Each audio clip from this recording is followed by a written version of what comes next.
अल्लाह की शान है जिसकी रब की जात है।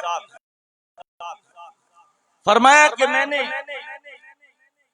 ताकतवर अगर कोई बंदा देखा है और इस पर कुरान गवाह है, इक़रा बिस्मि रब्बिकल लज़ी खलक़।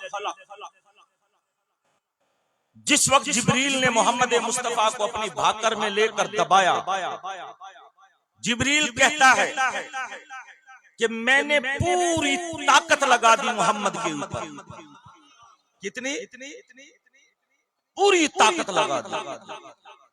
जब मैंने इस तरह सीने से सीना मिलाकर दबाया और कहा इक़रा पढ़, आपने फरमाया, यह बुखारी की हदीस पढ़ रहा हूं, वमा अना बिकारियन, यह हदीस पढ़ी मैंने।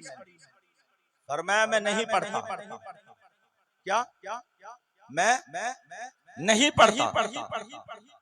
फिर कहा इक़रा पढ़, आपको दबाया जोर से, दूसरी मर्तबा दबाया।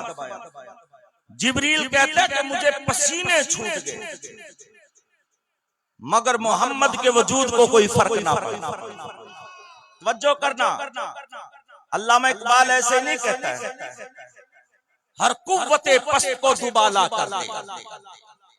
ज़र्बे कलीम अल्लामा इकबाल साहब की किताब है।